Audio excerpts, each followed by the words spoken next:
So, ito yung user page.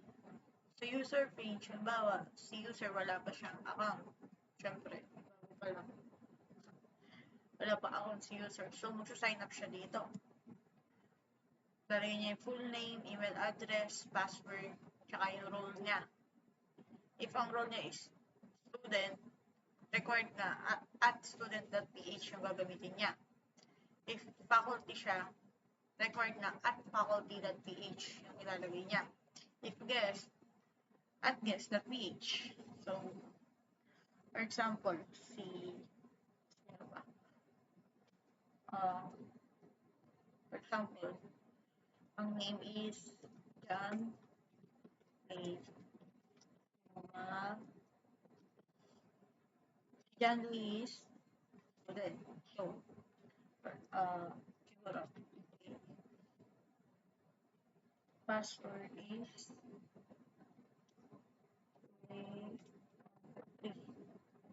Clay ay student.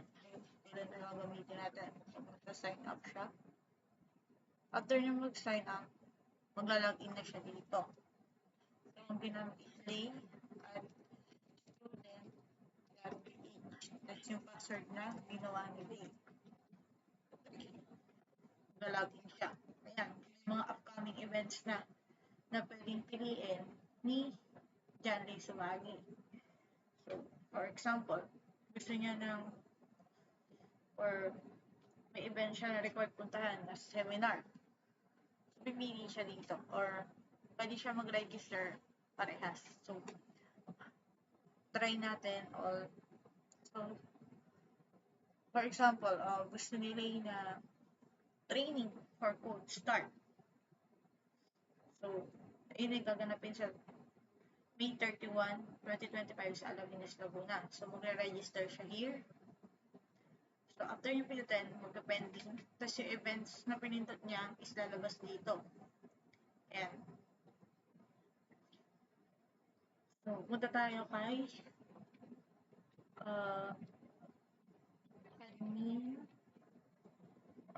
admin dashboard.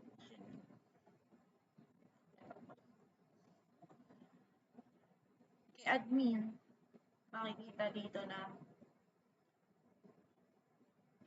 kung sino yung may pending approval para sa events. Ayan, pumasok dito yung kay John Lee, email ni John Lee, tsaka yung event na gusto punta ni John Lee. So, si admin, pwede siya mag-approve or mag-reject ng registration ng isang user. So, approve natin siya, approve natin si Lee.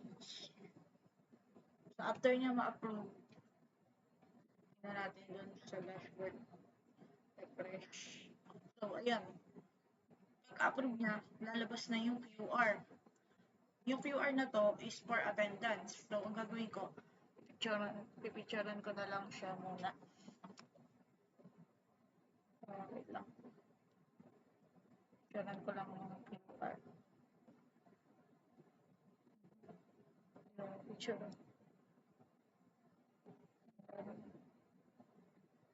Ayan, pinicturean ko muna yung QR. Tapos yung QR is for attendance. So, si admin, naglalagay siya ng scan QR code. Ayan. Pagamitin natin yung QR na ginamit. Ayan, na-scan niya. So, pagka-scan nun, pagka-scan, lalabas dun yung event check-in receipt. Name nung user, event na pupuntahan niya, yung date and time, kung kailan siya nag-check-in. So, napaaga yung. So, ito, may attendance na siya. So, done. Huwag ka naman kay admin event. So, tingnan natin yung mga recent check-ins. Refresh. Recent check-ins is, ito, pumasok na. Si Johnny Sumagi. Event niya code to start. Tapos, yung check-in time niya, which is May 8, 2025.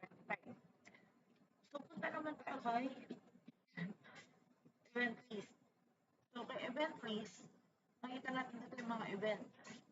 Pwede yung mag-add ng panibagong event. Bawa, ano ba? So, for example, open source summit. Description, random na lang. Ayan. Category niya is, for example, conference. Date, lagay natin is bukas. Tapos, time, 10 a.m. Location, siguro lagay na natin sa Pablo Street. Speaker, Dr. For example, Dr. Bin. Capacity, siguro mga 25 persons. So, save. Makikita natin siya dito. Yun. Ito. Open Source Summit. Nandito siya sa taas kasi bukas na siya. Nakasort. Kumbaga, sunod-sunod to for dates nila. So, ayan. Open Source Summit. Tapos, balik tayo kay event. Diba? For example, yung pinuntahan ni John Lee. Ano ba yung pinuntahan ni John Lee? Code to start. Yung code to start is tapos na, nakalipas na. Balik natin siya, edit natin siya dito. For example, nung May 26 pa siya. Update. So, ayan, update na. Balik tayo dito. Start. So, ayun. Yung date is nakalipas na. Lalabas na dyan is kailangan na magbigay ng feedback ni John Lee. So, pag click niya to, ayan, tatanong siya, was the event length appropriate? Rate niya ng 5. How was the venue location of the event? For example, 4. How likely are you to recommend this event to others? So, siguro mga 4 ulit. How do you rate speakers or presenters? Siguro 5. Less comments if this is optional lang. So, ayan. Na natin lagyan or sige, lagyan natin. Nice. So, submit natin yung feedback. Pinakapag-submit na siya na feedback. Punta tayo kay admin dashboard yun. Ito, balik tayo kay admin dashboard. Ay na, may isang attendees na siya. Pumasok na siya dito. Since wala pa namang attendees yung iba, wala pa nakalagay. So, may code to start pa lang. So, ayan, ang titingnan natin is yung feedback. Code to start feedback. Nakita natin siya. Ayan. Parang ito yung questions kasi is random. Random lang siya eh. Tapos, ayan, kita ko kailan sinubmit. Rate ni user. Ayan, punta dyan. Tapos, balik tayo kay dashboard. Tapos, tingnan natin kung paano, check muna natin yung sa iba. Diba, sa TikToks, kung may feedback na ba doon. If wala pa, ayun, wala pa. So, tingnan naman natin dito sa generate report. Admin. So, ito yung report and analytic dashboard ni admin. So, dito sa event participation, yung event titles is nandito lahat. Code to start, yung isang total registered na isa, may isang umattend na rin. So, wala siyang absent kasi isa pa lang naman yung isa pa lang naman yung nag-register doon. Tapos, ayan. Dito kita yung mga active participants, yung may mga account na sa paano ba? May mga account na sa system. Diba? Kita din dito yung kay event organizer. Yan, si organizer, ang kanyang email is organizer@event.ph. Yung kay admin, is ito, Kita din dito, admin at admin.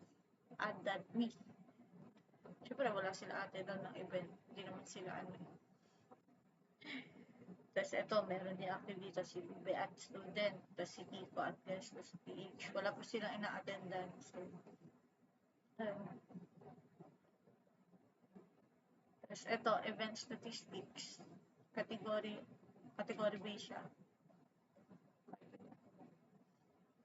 So, sa conference, meron ng 2 events. Wala pang attendees. Seminar, meron ng 2 events. Wala pa rin attendees. Sa training, may 2 events na. May 0.15 attendance na. Sa workshop, syempre may isa na dito eh.